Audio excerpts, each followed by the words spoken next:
Hi welcome to life line. ఈరోజు life లైన్లో arthritis గురించి తెలుసుకుందాం. దీనికి ఎటువంటి మెడిసిన్స్ హోమియోపతిలో ఉన్నాయి, వీటి గురించి ఎక్స్ప్లెయిన్ చేయడానికి హోమియోకేర్ ఇంటర్నేషనల్ నుంచి డాక్టర్ అర్చన మనతో ఉన్నారు. ఈ సమస్యలకి సంబంధించి మీకు ఎటువంటి డౌట్స్ ఉన్నా స్క్రీన్పై కనిపిస్తున్న నెంబర్స్కి కాల్ చేసి డాక్టర్ అర్చనతో మాట్లాడండి. నమస్తే మ్యామ్. నమస్తే మ్యామ్, అసలు ఆర్థరైటిస్ అనేది ఎలాంటి సమస్య, దీనిలో ఎన్ని టైప్స్ ఉన్నాయి? నార్మల్గా ఆర్థరైటిస్ అనేది కీళ్ళకి సంబంధించిన సమస్య అని చెప్తూ ఉంటాము. ఎక్కడైతే పర్టికులర్గా జాయింట్ అనేది వేర్ అండ్ టేర్కి గురవ్వడం కానీ లేకపోతే అరిగిపోవడం కానీ, కొన్ని రకాలైన ఇన్ఫ్లమేటరీ చేంజెస్ వల్ల జాయింట్స్ ఎఫెక్ట్ అవ్వడం కానీ, కొన్ని రకాలైన రిపీటెడ్ ఇంజురీస్ కానీ, లేకపోతే పెథలాజికల్గా కాల్షియం విటమిన్ డి డెఫిషియన్సీస్ వల్ల కానీ, ఏదైనా జెనెటికలీ డిస్పోజిషన్ ఉన్నా కానీ మనకి ఇలాంటి ఆర్థరైటిస్ అనే సమస్య వస్తూ ఉంటుంది. Basically arthritis is nothing but joint inflammation. ఏదైనా పర్టికులర్ జాయింట్కి ఇన్ఫ్లమేషన్ జరగటాన్ని, అది చిన్న కీళ్ళు కావచ్చు లేకపోతే పెద్ద కీళ్ళు కావచ్చు, ఎక్కడైనా కానీ ఇన్ఫ్లమేషన్ జరగడాన్ని ఆర్థరైటిస్ అంటూ ఉంటాం. అయితే దీనిలో మనం రకాలు కనుక తీసుకుంటే బేసికల్లీ చాలా వెరైటీసే ఉంటాయని చెప్పొచ్చు. అంటే more than 100 to 150 varieties of an arthritis ఉంది అని చెప్తూ ఉంటాము. బట్ అన్ని ఆర్థరైటిస్ రకాలు మనకి డే టు డే లైఫ్లో కనిపించడం చాలా రేర్గా కనిపిస్తూ ఉంటుంది. బేసికల్లీ ఎక్కువగా కనిపించే ఆర్థరైటిస్ వెరైటీస్లో ఏంటంటే, ఒకటి మనము ఏజ్ వల్ల వచ్చే డీజనరేటివ్ ఆర్థరైటిస్, లైక్ ఏంటంటే ఆస్టియో ఆర్థరైటిస్ అంటాం కదా. పెద్ద కీళ్ళల్లో అంటే వెయిట్ బేరింగ్ కీళ్ళల్లో వచ్చే ఆర్థరైటిస్ని మనము ఆస్టియో ఆర్థరైటిస్ అంటూ ఉంటాము. ఇది బేసికలీ మనకి ఏజ్ పెరుగుతున్న కొద్దీ, అంటే 45-50 తర్వాత wear and tear of a particular joint వల్ల మనకి వచ్చే అవకాశాలు ఉంటూ ఉంటాయి. నెక్స్ట్ రుమటైడ్ ఆర్థరైటిస్ చూస్తాము, గౌటీ ఆర్థరైటిస్, సోరియాటిక్ ఆర్థరైటిస్ చూస్తాము. ఓకే, ఈ ఆర్థరైటిస్ అనేది రావడానికి మెయిన్ రీజన్స్ ఏంటంటారు? సో ఈ ఆర్థరైటిస్ రావడానికి గల మెయిన్ రీజన్స్ కనుక చెప్తుంటే, ఒకటి ఏజ్ ఫ్యాక్టర్ అని చెప్తూ ఉంటాము. ఇది కాకుండా రిపీటెడ్గా ఇంజురీస్ జరగటం కానీ, అంటే పర్టికులర్ జాయింట్కి ఏదైనా మేజర్ యాక్సిడెంట్స్ కానీ, లేకపోతే రిపీటెడ్గా ఏదైనా ఫాలింగ్ డౌన్ కండిషన్స్ కానీ, కింద పడిపోవడం, జారటము, స్ప్రెయిన్ అంటే బెనకడం లాంటి కండిషన్స్ ఉన్నప్పుడు మనకి తొందరగా అరిగిపోయే అవకాశాలు కానీ, నర్వ్ కంప్రెషన్స్ కానీ, మజిల్ టెండాన్, లిగమెంటల్ టైర్ ఏమైనా ఉన్నా, ఫ్రాక్చర్స్ ఏమైనా ఉన్నా కూడా మనకి ఆర్థరైటిస్ వచ్చే అవకాశాలు ఉంటూ ఉంటాయి. ఇది కాకుండా మనకి ఏంటంటే మేజర్గా ఏమైనా పర్టికులర్ సర్జరీస్ అనేది పర్టికులర్ జాయింట్కి ఎక్కువగా అయినప్పుడు కూడా ఈ ఆర్థరైటిస్ వచ్చే అవకాశాలు ఉంటూ ఉంటాయి. ఇది కాకుండా జెనెటికల్లీ, అంటే ఫ్యామిలీలో ఎవరికైనా ఉంది అంటే కనుక, అంటే మా మదర్స్కి కానీ ఉంది అంటే కనుక మనకి ఈ ఆర్థరైటిస్ రావడానికి ఎక్కువగా కారణం చెప్తూ ఉంటాం. ఇది కాకుండా ఒబేసిటీ, అంటే స్థూలకాయం ఉన్న వాళ్ళలో కానీ, ఎక్కువసేపు కూర్చుని పనిచేస్తున్న వాళ్ళని, ల్యాప్టాప్ పని కానీ, లేకపోతే ఎక్కువసేపు నిలబడి పనిచేస్తున్న వాళ్ళు, టీచర్స్ కానీ, కండక్టర్స్ కానీ, ఇలాంటి వాళ్ళలో కూడా మనకి చాలా వరకు ఇలాంటి సమస్య గమనిస్తూ ఉంటాము.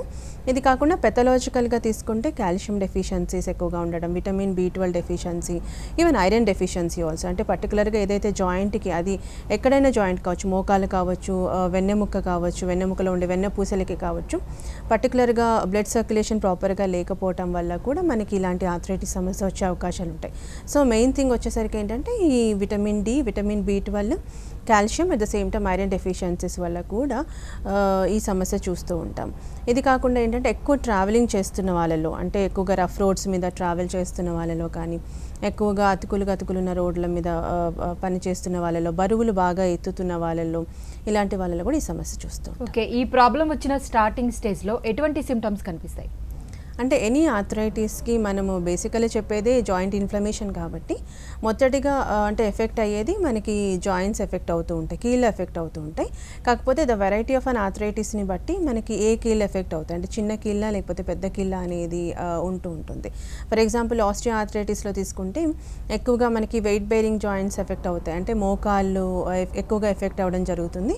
మొదట ఒక మోకాల్లో స్టార్ట్ అయ్యి మనం ఆ మోకాల్లో బాగా పెయిన్ ఉండటము, టెండర్నెస్ అంటే ముట్టుకుంటే నొప్పి ఎక్కువగా ఉండటము, వాపు ఉండటం వల్ల మూమెంట్స్ కూడా రెస్ట్రిక్టెడ్గా ఉంటాయి. మార్నింగ్ లేవగానే కాలు స్టిఫ్గా అనిపించడం, కాలు చాపాలంటే ఇబ్బంది, మొదటి అడుగు చాలా ఇబ్బందికరంగా ఉండటం, పడుకొని లేచిన తర్వాత బెడ్ నుంచి కాలు కిందకు పెట్టాలంటే చాలా ఇబ్బందిగా అనిపించడం, రెస్ట్రిక్టెడ్ మూమెంట్స్ ఉండటం అనేది మనం ఈ ఆస్టియో ఆర్థరైటిస్లో చూస్తూ ఉంటాం. అయితే ఒక కాలు మొదట ఎఫెక్ట్ అయిన తర్వాత మనం ఆటోమేటిక్గా రెండో కాలు మీద ప్రెషర్ పెడతాం కాబట్టి రెండో దాని మీద కూడా ఈ ఆర్థరైటిస్ సమస్య, జాయింట్ ఇన్ఫ్లమేషన్ కానీ, జాయింట్ డిజనరేషన్ కానీ వచ్చే అవకాశాలు ఉంటూ ఉంటాయి. ఇది కాకుండా మన రుమటైడ్ ఆర్థరైటిస్లో తీసుకుంటే ఇదేంటంటే ఒక ఆటోఇమ్యూన్ డిజార్డర్ అని చెప్తాము. ఇది ఎక్కువగా చిన్న కీళ్ళు లైక్ ఫింగర్ జాయింట్స్ కానీ లేకపోతే కాలి బొటన వేళ్ళు దగ్గర కానీ కాలి అదర్ టోస్ దగ్గర కానీ మనం ఎక్కువగా చూసే ఇన్ఫ్లమేటరీ ఆర్థరైటిస్ అని చెప్తాము.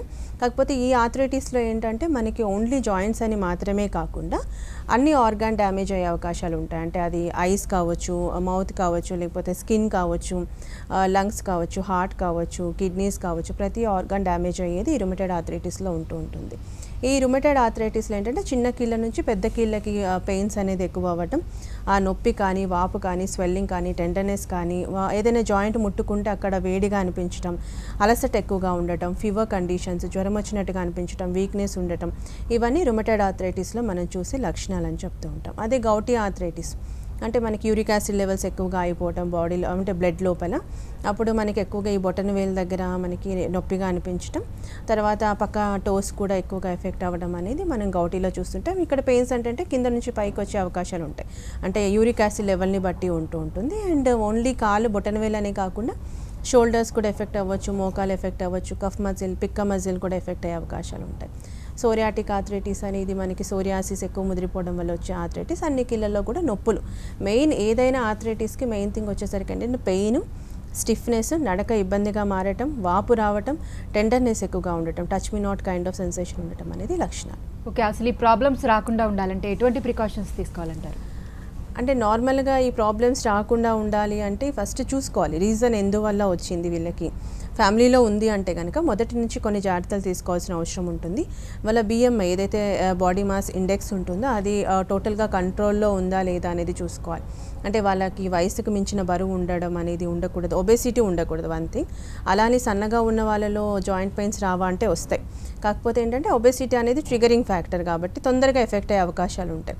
సో బాడీ మాస్ ఇండెక్స్ అనేది టోటల్గా కంట్రోల్ పెట్టుకోవడం, వెయిట్ అనేది ప్రాపర్గా ఉండటం, వాళ్ళ హైట్ వెయిట్కి ఏజ్కి తగ్గట్టుగా ఇది చూసుకుంటూ ఉండాలి.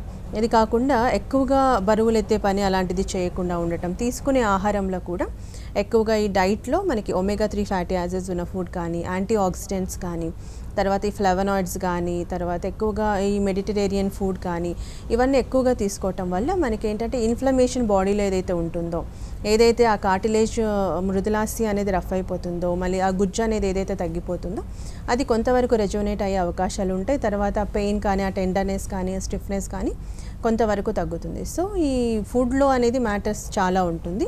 ఒకవేళ చెడు అలవాట్లు ఏమైనా ఉంటాయి, ఆల్కహాలిజం కానీ, స్మోకింగ్ కానీ, ఎస్పెషల్లీ ఆల్కహాలింగ్ ఎక్కువగా మనకి బూజింగ్ ఉంది, ఎవ్రీడే చాలా ఎక్కువ తీసుకుంటున్నారు అన్న వాళ్ళల్లో ఈ సమస్య అధికంగా చూస్తూ ఉంటాం. తక్కువ మోతాదులో తీసుకున్నప్పుడు పెద్ద ప్రాబ్లం కాకపోయినప్పటికీ ఎక్కువ మోతాదులో తీసుకునేటప్పుడు ఖచ్చితంగా ప్రాబ్లం అవుతుంది. ఇది కాకుండా స్మోకింగ్ వల్ల కూడా బాడీ అంటే మనకి టిష్యూస్కి కానీ, సెల్స్కి కానీ, తర్వాత జాయింట్స్కి కానీ ఏదైతే మన పర్టికులర్గా బ్లడ్ సర్క్యులేషన్ ప్రాపర్గా జరగాలో అది జరగకుండా చాలా వరకు ఈ డీజనరేషన్ అయ్యే అవకాశం ఉంటుంది. Calcium, vitamin D absorption to the bone అనేది చాలా వరకు తక్కువగా ఉండే అవకాశాలు ఉంటాయి. సో ఇది మ్యాండేటరీ కంపల్సరీగా.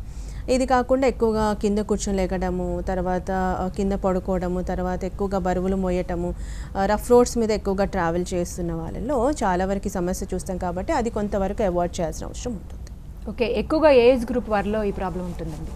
ఆర్థరైటిస్ అనేది బేసికల్లీ మనము అది కూడా టైప్ ఆఫ్ ఆర్థరైటిస్ని బట్టి ఉంటుందండి. అంటే ఇప్పుడు మనము ఆస్టియో ఆర్థరైటిస్ కనుక తీసుకుంటే ఓవరాల్గా ఒక 50-55 తర్వాత మనకి మెయింటైన్ అవుతుంది. అంటే healthy diet, healthy weight, life style కరెక్ట్గా ఉంది అన్నప్పుడు 50 తర్వాతనే మనకి ఆస్టియో ఆర్థరైటిస్ రావడం అనేది జరుగుతుంది. ఇది కాకుండా రుమటైడ్ కనుక తీసుకుంటే ఏంటంటే ఎక్కువ ఉమెన్స్ అనేది ఎఫెక్ట్ అవుతూ ఉంటారు జెండర్ వైజ్గా తీసుకుంటే. అది కాకుండా మిడిల్ ఏజ్ గ్రూప్ ఈ 20s తర్వాత కాకుండా ఈ 30s, 35లో కూడా మనకి ఎక్కువగా ఈ అంటే రుమటైడ్ ఆర్థరైటిస్ వచ్చే అవకాశాలు ఎక్కువగా ఉంటూ ఉంటాయి. ఇంకా యూరిక్ యాసిడ్ పెరిగే గౌటీ ఆర్థరైటిస్ కూడా అంతే, మిడిల్ ఏజ్లో ఎక్కువగా వస్తూ ఉంటుంది. ఏజ్ పెరిగిన తర్వాత రావడం తక్కువగా చూస్తూ ఉంటాం. ఏది ఏమైనప్పటికీ ఆర్థరైటిస్ అనేది ఒక డీజనరేటివ్, తర్వాత ఇన్ఫ్లమేటరీ కండిషన్స్, రిపీటెడ్ ఇంజురీస్ వల్ల వస్తుంది కాబట్టి వాటి అంటే వాళ్ళ తత్వాన్ని బట్టి వాళ్ళ యొక్క ఆర్థరైటిస్ ఏది వచ్చే అవకాశాలు ఉన్నాయనే దాన్ని బట్టి ముందు నుంచి కనుక జాగ్రత్తలు తీసుకుంటే ఎఫెక్ట్ అవ్వాల్సిన ఏజ్లో కాకుండా కొంత ప్రొలాంగ్ చేసుకోవచ్చు. అంటే వితౌట్ ఎనీ మెడికేషన్ ఒక healthy life style, diet, physical activity కంపల్సరీగా శారీరక శ్రమ ఉండాల్సినంత ఉంటూ కరెక్ట్గా ఏదైతే డైట్ తీసుకోవాలి, జాయింట్ ఇన్ఫ్లమేషన్స్కి వీటికి గురి కాకుండా, ఆర్థరైటిస్ ప్రాబ్లం ఎర్లీగా రాకుండా ఉండాలి అంటే అవన్నీ ఫాలో అయితే కనుక మనం without any medication 10-20 years drag చేయొచ్చు అండి. ఓకే, ఇప్పుడు ఈ ఆర్థరైటిస్కి సంబంధించి హోమియోకేర్లో ట్రీట్మెంట్ తీసుకున్న తర్వాత ఎంతవరకు హీలింగ్ ఉంటుందంటారు? అది డిపెండ్స్ ఆన్ ద కేసుని బట్టి ఉంటుంది. ఎన్ని రోజుల్లో హీల్ అవుతుంది, ఎంతవరకు హీల్ అవుతుంది అనే దాన్ని బట్టి. ఇప్పుడు మనం 30s 40sలో మనం 80-90% ఆఫ్ అన్ అష్యూరెన్స్ ఇస్తాం ఎవ్రీ కేస్కి. కానీ అలానే మనకి 70s 80sలో కూడా వస్తూ ఉంటారు టోటల్గా. ఎందుకంటే ఆ టైంలో బీపీ షుగర్ మ్యాక్సిమం ఉంటుంది, డ్యామేజ్ ఆర్గాన్ డ్యామేజ్ చాలా ఉంటుంది, సర్జరీ చేయించుకోవాలని వాళ్ళు ఇష్టపడరు ఆ ఏజ్లో, ఎందుకంటే బాడీ కూడా సపోర్ట్ చేయదు కాబట్టి. సో అలాంటి వాళ్ళకి ఏంటంటే మేము ఈ 80-90% హీలింగ్ అనేది ఇవ్వకపోయినప్పటికీ వాళ్ళ పనులు వాళ్ళు చేసుకునేటట్టు, అంటే పెద్దగా వేరే అదర్ పెయిన్ కిల్లర్స్ మీద ఎఫెక్ట్ కాకుండా, అంటే వాటి మీద డిపెండ్ కాకుండా వాళ్ళ హెల్తీ హ్యాబిట్స్ అనేది కంటిన్యూ చేస్తూనే వాళ్ళు ఎలాంటి శారీరక శ్రమ అలా లేకున్నా కూడా మనకి ఆ పెయిన్ రిలీఫ్ అనేది, సిమ్టమాటిక్ రిలీఫ్, తర్వాత వాళ్ళ పనులు వాళ్ళు చేసుకునేటట్టు ఎవరి మీద డిపెండ్ అవ్వకుండా స్టిఫ్నెస్ కానీ, ఆ వాపు కానీ, టెండర్నెస్ ఇవన్నీ చాలా వరకు మనకి తగ్గుతూ ఉంటుంది. అంటే వేరే స్టిరాయిడ్స్ అదర్ మెడికేషన్ అవసరం లేకుండా. సో అది మనం 30s 20sలో వస్తే కనుక చాలా వరకు 80-90% ఆఫ్ సక్సెస్ రేట్ అనేది ఆఫ్టర్ హోమియోకేర్ ఇంటర్నేషనల్ మెడిసిన్స్ ఇచ్చే కాన్స్టిట్యూషన్ ఫార్ములా బేస్ మీద ఏదైతే మెడిసిన్ ఇస్తున్నామో వితౌట్ ఎనీ సైడ్ ఎఫెక్ట్స్, తర్వాత రికరెన్సీస్ లేకుండా క్లియర్ అవుతుందండి. డాక్టర్, ఆస్టియో ఆర్థరైటిస్కి సోరియాటిక్ ఆర్థరైటిస్కి డిఫరెన్స్ ఏంటి? నార్మల్గా ఆస్టియో ఆర్థరైటిస్కి ఏంటంటే ఎక్కువగా మనము పెద్దవాళ్ళలో చూస్తూ ఉంటాము. అంటే ఈ 50-55 దాటిన తర్వాత వచ్చే అరుగుదల సమస్య, అందుకే దాన్ని మనం డీజనరేటివ్ ఆర్థరైటిస్ అని చెప్తూ ఉంటాము. So where and tear of a particular joint వల్ల మనకు వచ్చే ఆర్థరైటిస్. దీనిలో ఏంటంటే ఎక్కువగా మనకి మోకాలు అనేది ఎఫెక్ట్ అవుతుంది. మొదట ఒక కీల్ ఎఫెక్ట్ అయ్యి దాని తర్వాత రెండో వైపు కూడా ఎఫెక్ట్ అయ్యే అవకాశాలు ఉంటూ ఉంటాయి. సో ఇది ఏంటంటే దీనిలో ఎక్కువగా సిమ్టమ్స్ ఏ రకంగా ఉంటాయంటే కూర్చొని లేసేటప్పుడు ఇబ్బందిగా అనిపించటము, తర్వాత సౌండ్స్ రావటం, అంటే crepitus kind of crackling kind of sounds రావటం, మెట్లకి దిగాలన్నప్పుడు, ఎస్పెషల్లీ మెట్లు దిగేటప్పుడు బాగా నొప్పి రావటం, మార్నింగ్ లేవగానే స్టిఫ్గా అయిపోవడం, ఫస్ట్ మూమెంట్ చాలా పెయిన్గా అనిపించడం, కంటిన్యూస్ మూమెంట్ అనేది కొంత రిలీఫ్గా అనిపించడం అనేది మనము ఆస్టియో ఆర్థరైటిస్లో చూస్తూ ఉంటాం. అదే సోరియాటిక్ ఆర్థరైటిస్ ఏంటంటే వయసుతో నిమిత్తం లేకుండా ఎవరికైతే సోరియాసిస్ అనేది ఎక్కువగా మనము చిన్నపిల్లల నుంచి పెద్దవాళ్ళ దాకా చూస్తూ ఉన్నాం. సో వాళ్ళు ఒకవేళ ట్రీట్మెంట్ ప్రాపర్గా తీసుకోకపోవటము, తర్వాత ఎక్కువగా ముదిరిపోయేటట్టు ఎక్స్టర్నల్ అప్లికేషన్స్ కానీ ఆయింట్మెంట్స్ కానీ పెట్టి వ్యాధి సప్రెస్ చేయడం వల్ల వచ్చే ఆర్థరైటిస్ కాబట్టి దీనిలో లక్షణాలు సేమ్ అయినప్పటికీ దీనిలో మల్టిపుల్ జాయింట్స్ ఎఫెక్ట్ అనేది కొంత తక్కువగానే ఉంటుంది కంపేర్ టు దెన్ ఆస్టియో. కాకపోతే ఏంటంటే సేమ్ స్టిఫ్నెస్ కానీ, ఆ జాయింట్ పెయిన్ కానీ, స్వెల్లింగ్ కానీ, మూమెంట్స్ రెస్ట్రిక్టెడ్గా ఉండడం, పెయిన్ఫుల్ మూమెంట్స్ ఉండడం అనేది కనిపిస్తూ ఉంటుంది. అదే మన రుమటైడ్ ఆర్థరైటిస్ కనుక తీసుకుంటే it's an auto immune disorder. మన ఓన్ ఇమ్యూన్ సిస్టమ్ని మన బాడీలో ఉండే సెల్స్ని డ్యామేజ్ చేయడం వల్ల మనకి వచ్చే ఆర్థరైటిస్ రుమటైడ్ ఆర్థరైటిస్. దీనిలో ఏంటంటే ఎక్కువగా మనకి చిన్న కీల్ ఎఫెక్ట్ అవుతూ ఉంటుంది. అంటే మనకి ఎక్కువగా ఫింగర్ జాయింట్స్, మనకి ఫాలెంజెస్ దగ్గర ఎక్కువగా ఎఫెక్ట్ అవ్వడం, తర్వాత కాళ్ళు దగ్గర ఉండే టోస్ ఎఫెక్ట్ అవ్వడం అనేది జరుగుతూ ఉంటుంది. దాని తర్వాత మనకి వ్రిస్ట్ పార్ట్, అంటే ఇక్కడ ఈ బొక్క ఏదైతే ఉంటుందో అది ఎక్కువగా ఎఫెక్ట్ అవ్వటం, తర్వాత ఎల్బో జాయింట్స్, తర్వాత మనకి మోకాల నుంచి పిక్క మజిల్, కాళ్ళు బొటన వేలు, యాంకిల్ దగ్గర కూడా మనకి వచ్చే అవకాశాలు ఈ రుమటైడ్ ఆర్థరైటిస్లో ఉంటాయి. దీనిలో ఏంటంటే ఓన్లీ మనకి ఈ టెండర్నెస్ ఇది కాకుండా ఫీవర్గా అనిపించటం, ఎప్పుడు వీక్నెస్గా అనిపించటం, ఎప్పుడు ఏ జాయింట్ ముట్టినా కూడా బాగా విపరీతంగా ఉండడం, మల్టిపుల్ జాయింట్స్ ఎఫెక్ట్ అనేది మనకి రుమటైడ్ ఆర్థరైటిస్లో ఉంటుంది.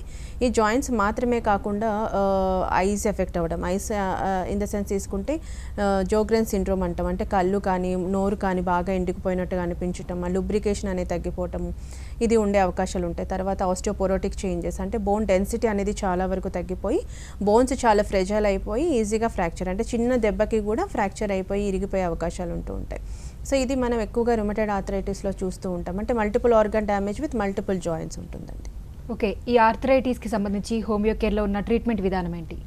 సో ఎనీ ఆర్థరైటిస్, అది అంటే లైక్ సోరియాటిక్ ఆర్థరైటిస్ కావచ్చు, గౌటీ కావచ్చు, నార్మల్గా ఆస్టియో కావచ్చు, రుమటైడ్ కావచ్చు, ఏ ఆర్థరైటిస్ అయినా కూడా అసలు ఎందువల్ల వచ్చింది, కాజేటివ్ ఫ్యాక్టర్ ఏంటి, ఎయిల్మెంట్స్ ఫ్రమ్ ఏంటి అనేది చూడడం జరుగుతుంది. ప్రాపర్గా సంబంధించిన ఇన్వెస్టిగేషన్స్ అనేది చేయించడం జరుగుతుంది. ఇన్వెస్టిగేషన్స్ తీసుకుంటే కనుక మనం ఇప్పుడు రుమటైడ్లో తీసుకుంటే ఆర్ఏ ఫ్యాక్టర్ కానీ, ఈఎస్ఆర్ కానీ, సి రియాక్టివ్ ప్రోటీన్ అంటే సిఆర్పి లెవెల్స్ కానీ, తర్వాత anti CCP, ANA anti nuclear antibodies చేయించడం ఎక్కువగా సజెస్ట్ చేస్తూ ఉంటాము. ఇది కాకుండా పర్టికులర్ జాయింట్కి ఎక్స్రే కానీ, సిటీ కానీ చేయించడం జరుగుతుంది. సో ఈ ఇన్వెస్టిగేషన్స్ అయిపోయిన తర్వాత, అంటే పేషెంట్ దగ్గర ఆల్రెడీ రీసెంట్ రిపోర్ట్స్ ఉన్నాయంటే మేము మళ్ళీ టెస్ట్లు చేయించమని ఏం పంపించము. నార్మల్గా వాళ్ళ దగ్గర 1 year ముందు ఉన్నాయి, చాలా ఓల్డ్ రిపోర్ట్స్ అంటే మాత్రం ఫ్రెష్గా చేయించుకొని తీసుకొని రమ్మని ట్రీట్మెంట్ అనేది వాళ్ళ యొక్క లక్షణాలని బట్టి, అసలు ఎందువల్ల వచ్చింది, ఫ్యామిలీలో ఉండడం వల్ల వచ్చిందా, బిఫోర్ ట్రీట్మెంట్స్ ఏమైనా తీసుకున్నారా, లేకపోతే డైరెక్ట్గా హోమియో కేర్కి వచ్చారా, లేకపోతే ఏమైనా కొంతమంది సర్జరీస్ అవుతుంటాయి. ఎస్పెషల్లీ మనకి స్పైనల్ ఆర్థరైటిస్లో ఈ డిస్కుల సర్జరీ అయినాక కూడా మనకి టోటల్గా వాకింగ్ డిజేబిలిటీ రావటము, టోటల్ జాయింట్స్ డిఫార్మిటీకి గురవ్వడం అనేది జరుగుతుంటుంది. సో అలాంటి వాళ్ళు మళ్ళీ ఎందుకు సర్జరీ చేయించుకోవటము, హోమియో వాడితే సైడ్ ఎఫెక్ట్స్ ఉండదు, మెల్లగా తగ్గిన పూర్తిగా తగ్గుతుంది, పెయిన్ కిల్లర్స్ వాడకం అవసరం ఉండదు అని చెప్పేసి they used to come to us. So అలాంటి కేసెస్లో కూడా మేము పోస్ట్ సర్జరీ తర్వాత కాంప్లికేషన్ కింద కేసు తీసుకొని అనలైజ్ చేసిన తర్వాత మెడికేషన్ ఇవ్వడం జరుగుతుంది. ఎలాంటి ఆర్థరైటిస్ అయినా కూడా వాళ్ళ ఏజ్ ఫ్యాక్టర్ని బట్టి వాళ్ళకి 1-2 మంత్స్లో చాలా వరకు ఆ సిమ్టమాటిక్ రిలీఫ్ రావటం, అది గ్రేడేషన్ ఆఫ్ ఆర్థరైటిస్ని బట్టి. ఇప్పుడు మనకి ఓయోలో తీసుకుంటే గ్రేడ్ 1 to గ్రేడ్ 4 ఉంటూ ఉంటుంది. సో ఎంత గ్రేడ్లో మా దగ్గరికి వచ్చారు, అసలు ఎంతవరకు డ్యామేజ్ అయింది జాయింట్ అనేది చూసి దాని ప్రకారంగా మేము ఇచ్చే basically constitution single medicine, single remedy ఇవ్వడం జరుగుతుంది. అది వాడిన తర్వాత ఆటోమేటిక్గా వాళ్ళకి చాలా వరకు రిలీఫ్ రావడం, అట్ ద సేమ్ టైం వాళ్ళ పనులు వాళ్ళు చేసుకోవటం, అదర్ పెయిన్ కిల్లర్స్ స్టెరాయిడ్స్ మీద డిపెండ్ అవ్వకుండా ఉంటుంది. ఓకే, ఈ హోమియోపతి మెడిసిన్ వాడేవాళ్ళు కొన్ని రకాల ఫుడ్స్ తినొచ్చు, కొన్ని రకాల ఫుడ్స్ తినకూడదు అని చాలామంది అనుకుంటుంటారు. అలాంటి వారి కోసం మీరు ఏం చెప్తారు? అంటే ఒకప్పుడు అనేవారు పథ్యం ఉండాలి హోమియో వాడితే అని, కానీ but there is no food restrictions అండి. అంటే హోమియో వాడితే చాలా ఫుడ్స్ అవాయిడ్ చేయాలని అయితే ఏమీ లేదు. ఎక్కువగా తీసుకోవద్దని చెప్పేది మేము కాఫీ ఎక్కువగా తాగొద్దని, ఇందులో ఉండే కెఫీన్ వల్ల మా మెడిసిన్ అంతగా వర్కౌట్ అవ్వదు కాబట్టి కాఫీ ఎక్కువగా తీసుకోవద్దని చెప్తూ ఉంటాం. అట్ ద సేమ్ టైం రా onion should not be taken, అంటే పచ్చి ఉల్లిపాయ అనేది ఎక్కువగా అవాయిడ్ చేయాల్సి ఉంటుంది. ఒకవేళ తిన్నా కూడా ఒక గ్యాప్ ఇచ్చి మెడిసిన్ వేసుకోవచ్చు. ఈ 2 మాత్రమే ఫుడ్ రెస్ట్రిక్షన్స్. కాకపోతే ఆర్థరైటిస్ ఉన్నప్పుడు వాళ్ళ డిసీజ్ని బట్టి కొంత ఫుడ్ తినొద్దని చెప్తూ ఉంటాం. ఫర్ ఎగ్జాంపుల్ తీసుకుంటే కనుక ఎక్కువగా పుల్లగా ఉన్న వస్తువులు తినొద్దని చెప్తాము. టమాటా కానీ, చింతపండు రసం కానీ, తర్వాత గోంగూర పులుపు కానీ, ఇలా ఏదైతే బాగా సాఫ్ట్ ఫుడ్ ఉంటుందో షుడ్ నాట్ బి టేకెన్, తీసుకోవద్దని చెప్తాము, షుడ్ బి అవాయిడెడ్. తర్వాత దుంప కూరలకి సంబంధించింది ఈ పొటాటో కానీ, అంటే ఆలుగడ్డ కానీ, చామగడ్డలు ఇలాంటివి, చిలగడ దుంపలు, ఇవన్నీ చాలా వరకు అవాయిడ్ చేయాల్సిన అవసరం ఉంటుంది. ఇది కాకుండా ఎక్కువగా నాన్ వెజిటేరియన్ తీసుకుంటే మనకి meet, red meat especially avoid చేయం. ఎందుకంటే హై ప్రోటీన్ వల్ల కూడా మనకి యూరిక్ యాసిడ్ పెరగటం అనేది ఉంటుంది, బేసికలీ ఇన్ఫ్లమేషన్ పెరిగే అవకాశాలు ఉంటాయి. కాబట్టి రెడ్ మీట్ అనేది చాలా వరకు అవాయిడ్ చేయమని చెప్తూ ఉంటాము. ఎక్కువగా తీసుకోవాల్సిన ఫుడ్ తీసుకుంటే కనుక ఈ ఫ్లాగ్ సీడ్స్ అని, షియా సీడ్స్ అని, తర్వాత వాల్నట్స్, అంటే అన్ని all kinds of dry fruits ఎక్కువగా తీసుకుంటూ ఉండొచ్చు. సీజనల్ వెజీస్ కానీ, ఫ్రూట్స్ కానీ, ఎవ్రీథింగ్ తీసుకోవచ్చు. ఇది కాకుండా విటమిన్ ఏ కంటెంట్ ఉన్న food, vitamin C, vitamin E ఉన్న food, iron rich food, selenium rich food, ఇవన్నీ ఎక్కువగా తీసుకోవటం వల్ల కొంతవరకు ఆ ఇన్ఫ్లమేటరీ కండిషన్ ఏదైతే జాయింట్స్లో ఉంటుందో అది కొంత మినిమైజ్ అయ్యే అవకాశాలు ఉంటాయి. సిఆర్పి లెవెల్స్ కూడా తగ్గే అవకాశం ఉంటాయి. ఫర్ ఎగ్జాంపుల్ తీసుకుంటే యాంటీ ఆక్సిడెంట్స్ తీసుకోమని చెప్తాం, అంటే గ్రీన్ టీ లాంటివి, తర్వాత స్ట్రాబెర్రీస్ కానీ, బెర్రీస్ కానీ, తర్వాత గ్రేప్స్ కానీ, ఇలాంటివి. సో ఇవన్నీ తీసుకోవటం వల్ల ఏమవుతుందంటే బాడీలో ఇన్ఫెక్షన్ వల్ల ఒకవేళ ఆర్థరైటిస్ వస్తే ఆ సిఆర్పి లెవెల్స్ తగ్గటం, ఈఎస్ఆర్ లెవెల్స్ తగ్గుతాయి. కాబట్టి ఆటోమేటిక్గా ఆ జాయింట్ టెండర్నెస్ కానీ, పెయిన్ కానీ, రిలీఫ్ స్టిఫ్నెస్ కానీ అది టోటల్గా తగ్గే అవకాశం కొంతవరకు ఉంటుంది. సో అది ఖచ్చితంగా తీసుకోవాల్సిన అవసరం ఉంటుంది. And calcium and vitamin D food, rich content ఉన్న ఫుడ్ తీసుకోమంటాము. లైక్ నాన్ వెజ్లో కనుక తీసుకుంటే ఎక్కువగా బాయిల్డ్ ఎగ్ తీసుకోమని, తర్వాత ఫిష్లో కూడా మనకి ఏంటంటే rich content of calcium and vitamin D ఉంటుంది. దానిలో ఎక్కువ ప్రోటీన్ ఉండదు కాబట్టి మనకి బోన్స్కి హెల్ప్ అవుతుంది. At the same time degeneration ఉన్నా కూడా కొంతవరకు మినిమైజ్ అయ్యే అవకాశాలు ఉంటాయి. సో ఇవి ఎక్కువగా తీసుకోమని చెప్తూ ఉంటాం. కాబట్టి ఫుడ్ చాలా మ్యాటర్స్ చేస్తుంది ఈ ఆర్థరైటిస్ కండిషన్స్లో. ఇది కాకుండా తీసుకోకూడని అంటే ఆల్కహాలిజం, స్మోకింగ్ అనేది అవాయిడ్ చేయాలి. మెంటల్ స్ట్రెస్ ఎక్కువగా ఉన్నా కూడా మనకి ఎక్కువగా పెయిన్స్ ఎక్కువ అయ్యే, ఫ్లేరప్ అయ్యే అవకాశాలు ఉంటాయి. కాబట్టి నిద్ర అనేది మినిమం 6 to 7 hours ఉండటం, తర్వాత మెంటల్ స్ట్రెస్ ఎక్కువగా లేకుండా, శారీరక శ్రమ అనేది మితంగా కాకుండా, అధికంగా కాకుండా లైట్గా, మోడరేట్గా ఉండేటట్టు, మైల్డ్ అండ్ సివియర్గా కాకుండా మోడరేట్గా ఉండేటట్టు చేసుకుంటే కనుక చాలా వరకు. అండ్ అలాంగ్ విత్ మెడికేషన్స్ కూడా ఉండాలి. మెడికేషన్ ఎలా ఉండాలంటే మళ్ళీ మెడిసిన్ వాడడం వల్ల సైడ్ ఎఫెక్ట్స్ వచ్చే మెడిసిన్ కానీ, ఇన్ఫ్లమేషన్ గురయ్యే మెడిసిన్స్ కానీ అలా కాకుండా, ఒకదానికి మెడిసిన్ వేస్తే ఇంకోటి రాకుండా మనకి సైడ్ ఎఫెక్ట్స్ లేని హోమియోపతి వాడుకుంటే ఏంటంటే మెల్లమెల్లగా తగ్గిన పూర్తిగా నయమవుతుంది. ఓకే, ఇమ్యూనిటీ బూస్టప్కి హోమియోపతి ఎంతవరకు హెల్ప్ అవుతుందండి? ఖచ్చితంగా హెల్ప్ అవుతుందండి. అంటే ఇప్పుడు ఇమ్యూనిటీ, ఇప్పుడు అన్నీ ఓపెన్ అయిపోయాయి కాబట్టి మనకి కోవిడ్ కండిషన్స్లో కూడా ఇమ్యూనిటీ బూస్టర్స్ వేసుకోవటం వల్ల చాలా వరకు హెల్ప్ అవుతుంది. ఎందుకంటే ప్రతి ఒక్క కణజాలం, ప్రతి ఒక్క సెల్ అండ్ టిష్యూ అనేది ఇమ్యూనిటీ పెంచుకునే అవకాశం మేము ఇచ్చే ఇప్పుడు హోమియో కేర్ ఇంటర్నేషనల్ ప్రతి బ్రాంచ్లో ఇమ్యూనిటీ బూస్టర్స్ ఇవ్వడం అందుబాటులో ఉన్నాయి. సో ఏ పేషెంట్ అయినా కూడా, ఇప్పుడు మా దగ్గర పేషెంట్ కాకపోయినా కూడా ఆ ఇమ్యూనిటీ బూస్టర్స్ తీసుకోవటం వల్ల చాలా వరకు వాళ్ళ యొక్క వ్యాధి నిరోధక శక్తి పెరగటం, ఒకవేళ మనకి పాండమిక్ లైక్ కరోనా కానీ ఇదేమైనా ఎఫెక్ట్ అయినా కూడా అంత సివియర్గా రాదు. అంటే ఫర్ ఎగ్జాంపుల్ చాలా వరకు ఇవేంటి ఏజ్డ్ వాళ్ళకి ఇబ్బంది అవుతూ ఉంటుంది, చిన్న పిల్లలకి ఇబ్బంది అయ్యే అవకాశాలు ఉంటాయి. సో అలా కాకుండా మిడిల్ ఏజ్ వాళ్ళు కానీ ఏజ్డ్ వాళ్ళు కానీ అప్పుడే పుట్టిన పిల్లలు కానీ ఎవరు తీసుకున్నా కూడా ఇమ్యూనిటీ పెరగడం, దానివల్ల అది ఎఫెక్ట్ కాకుండా ఉండటం. ఒకవేళ ఎఫెక్ట్ అయినా మైల్డ్గా వచ్చిపోతుంది. ఇప్పుడు చాలామందికి సిమ్టమ్స్ తెలియట్లేదు, బట్ స్టిల్ మనం టెస్ట్ చేసుకుందామని చేసుకుంటే ర్యాండమ్గా చేసుకుంటే కరోనా పాజిటివ్ వస్తుంది. అలాంటి వాళ్ళు ఏంటంటే మనకి సిమ్టమ్స్ లేకున్నా పాజిటివ్ ఉంటుంది కాబట్టి కొన్నిసార్లు వచ్చి పోయి యాంటీబాడీస్ డెవలప్ అవుతున్నాయి. సో ఈ ఇమ్యూనిటీ బూస్టర్స్ వేసుకోవడం వల్ల టోటల్గా ప్రతి టిష్యూ అనేది మనకి ఇమ్యూనిటీ బూస్టప్ అవుతూ వ్యాధి నిరోధక శక్తి పెరుగుతుంది కాబట్టి ఇలాంటి పాండమిక్స్కి ఎఫెక్ట్ కాకుండా ఉంటుంది. ఓకే, ఈ మెడిసిన్కి డ్యూరేషన్ ఏదైనా ఉందా? దేనికంటున్నారు? Immunity booster. ఇమ్యూనిటీ బూస్టర్స్ అనేది డ్యూరేషన్ ఇన్ ద సెన్స్ తీసుకుంటే కనుక చాలా వరకు ఏజ్ ఫ్యాక్టర్ని బట్టి ఉంటుంది. చిన్నపిల్లలు అంటే ఒక 1-2 months 3 months వాడుకుంటే సరిపోతుంది. బట్ ఒక ఏజ్ ఫ్యాక్టర్ ఉంది, వాళ్ళకి రెస్పిరేటరీ ప్రాబ్లమ్స్ ఉన్నాయి, లంగ్ డిజార్డర్స్ ఉన్నాయి, లేకపోతే కార్డియాక్ ఇష్యూస్ ఉన్నాయి, కిడ్నీ ప్రాబ్లమ్స్ ఉన్నాయి అంటే మాత్రం ఒక కోర్స్ లాగా వాడుకుంటే ఏంటంటే చాలా వరకు మనకి ఈ ఎఫెక్ట్ అనేది ఎక్కువగా ఉండదు. అండ్ వాళ్ళ బేసికల్ ఒక ఏజ్ 40 తర్వాత కాకపోయినా 50-60s తర్వాత ఇమ్యూనిటీ చాలా వరకు తగ్గుతుంది. సో ఈ మెడికేషన్ వాడుకుంటే ఏంటంటే కంపెన్సేట్ అవుతుందండి. ఓకే, ఈ హోమియోపతి మెడిసిన్ వాడాలంటే రిజల్ట్ స్లో అనేది చాలా మంది డౌట్, దాని గురించి మీరేం చెప్తారు? స్లో అనేది మెడిసిన్ కాదండి, అంటే వాళ్ళ యొక్క బాడీ తత్వాన్ని బట్టి కొంతమందికి స్లోగా పనిచేస్తుంది, కొంతమందికి ఫాస్ట్గా పనిచేస్తుంది. అలాంటి అక్యూట్స్లో అంటే ఈ ఫీవర్, కోల్డ్, కాఫ్లో ఇమీడియట్గా 1 dayలోనే చాలా రిలీఫ్ వచ్చిన కేసెస్ ఉంటాయి. బట్ క్రానిక్ కేసెస్ చాలా రోజులుగా సఫర్ అవుతారు. పైగా మా దగ్గర ఇచ్చే మెడిసిన్స్ వాళ్ళ కేసుని బట్టి, ఇప్పుడు ఫర్ ఎగ్జాంపుల్ ఆర్థరైటిస్లో మా దగ్గర పెయిన్ కిల్లర్స్ ఉండవు. సో పెయిన్ కిల్లర్ వేసుకుంటే ఇమీడియట్గా తగ్గుతుంది. But we don't have any pain killers కాబట్టి మేము ఇచ్చేది వాళ్ళ కాన్స్టిట్యూషన్, ప్రతి టిష్యూకి ఆ ఇచ్చే మెడిసిన్ అబ్జార్ప్షన్ అనేది ఉండాలి కాబట్టి it will takes time. But it's not like అంటే స్లోగా పనిచేస్తుంది, గ్రాడ్యువల్గా పనిచేస్తుంది అని కాదు. మెడిసిన్ వేసిన ఫస్ట్ డే నుంచి రిలీఫ్ ఉన్న కేసెస్ చాలా ఉంటాయి. ఓకే, ఇప్పుడు ఆర్థరైటిస్ని నెగ్లెక్ట్ చేస్తే ఇంకా ఎటువంటి ప్రాబ్లమ్స్ వస్తాయంటారు? ఆర్థరైటిస్ అంటే ఇప్పుడు నెగ్లెక్ట్ చేసి ఒక కీళ్ళ నుంచి నెక్స్ట్ కీళ్ళకి ఎఫెక్ట్ అయ్యే అవకాశాలు ఉంటాయి. సింగిల్ జాయింట్ ఎఫెక్ట్ నుంచి మల్టిపుల్ జాయింట్స్ ఎఫెక్ట్ అనేది ఉంటుంటుంది. రుమటైడ్ ఆర్థరైటిస్లో కనుక తీసుకుంటే ఆస్టియోపోరోటిక్ చేంజెస్ లైక్ ఏంటంటే మనకి బోన్ డెన్సిటీ తగ్గిపోవడం అనేది ఉంటుంది.